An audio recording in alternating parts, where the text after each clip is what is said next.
안녕하세요. 법률사무소 강물 장성근 변호사입니다. 오늘 상담했던 에피소드를 여러분과 공유하기 위해서 이렇게 휴대폰 켰습니다. 요즘 날씨가 많이 더워졌는데요. 저도 이렇게 법원에 왔다 갔다 하면서 이 양복에 겨드랑이에 땀이 많이 나고 그러네요. 양복 세탁하기도 귀찮은데 이제 냄새 나지 않도록 이렇게 세탁을 좀 해야겠다는 생각을 하고 있습니다. 오늘 에피소드는 식당을 인수했는데요. 이 식당의 전 주인이 아마 채무가 있었던 것 같습니다. 그 식당 전 주인으로부터 돈을 받아야 할 채권자가 이 식당에 직비를 압류를 한 거예요.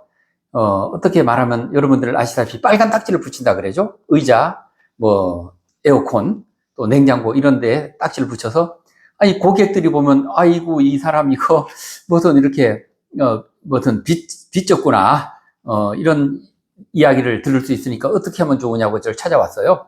그래서 저는 이런 어떤 행정행위, 법원의 행위를 할 때는 반드시 서면으로 하도록 되어 있습니다. 집행관이 현장에 와서 이와 같은 딱지를 붙이고 안내문을 주도록 되어 있습니다. 거기에는 집행관 이름이 있고 전화번호도 있습니다. 그리고 여기에 대해서 이 물건의 소유자가 따로 있으면 법원에 제3자 이의소송이라는 것을 할 수 있는 안내문이 있습니다. 그래서 저는 소송을 해라. 이 물건은 전 주인의 물건이 아니라 주인이 바뀌어서 이거는 새로운 소유자인 내가 주인이 됐고 이 물건의 주인은 난데 마치 전 주인의 물건인 것처럼 압류를 했으니까 잘못된 것이다. 그런데 사실 이 소송을 하면은 재판도 오래 걸리고요.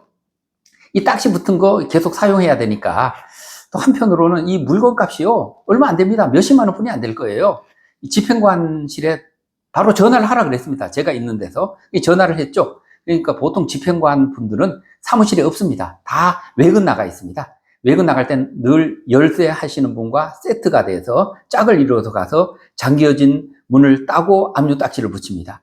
어떤 분들은 가게 문을 열고 깜짝 놀랍니다. 도둑이 들었나? 또는 아파트도 들어갑니다. 딱지 붙어 있는 걸 보고 야 세상에 이럴 수가 있냐 그랬는데 그게 법에 정해진 절차입니다. 그 집행관에게 이거 빨리 경매를 해라. 내가 지인을 통해서 경락을 받겠다. 그거 좋죠. 한 2주 정도 있다가 경매를 한다고 합니다. 그런데 사실은 이 값어치가 몇십만 원뿐이 안 됩니다. 이런 거를 하기 위해서 경매 신청한 분, 채권자의 입장에서 법원에 접수할 때 지출한 비용이 출장비 또는 이런 경매 진행비가 될 텐데요. 차라리 이런 경우 이제 경락을 받게 되면 이 주인이 새로운 이제 경락받은 사람 것이 되니까 이제 이 가게의 주인과의 관계는 완전히 단절이 되는 겁니다. 이 새 주인은 이제 새로운 물건의 소유자가 돼서 전 주인의 채권자가 어떻게 할 방법이 없게 되니까 차라리 이럴 경우는 이 경매를 진행해서 이 경매 물건을 아주 싼 가격에 경락받아서 이 가게를 계속해서 운영할 수 있는 이런 약간의 그런 어떻게 말하면 재판을 회피하면서도 실질적으로 이제 효과를 볼 수 있는 그런 방법을 제가 안내를 해드렸고 즉석에서 이제 전화를 해서 집행관과 이런 예측 가능한 방법을 확인하게 되었습니다. 혹시 여러분도 이와 비슷한 여러 가지 법률적 문제가 있으면요, 꼭 재판이라는 소송이라는 그 절차도 이제 복잡하고 시간도 오래 걸리고 또 비용도 드는 그런 번거로운 방법보다는요, 이를 회피하면서도 실질적인 효과를 볼 수 있는 여러 가지 방법이 있습니다.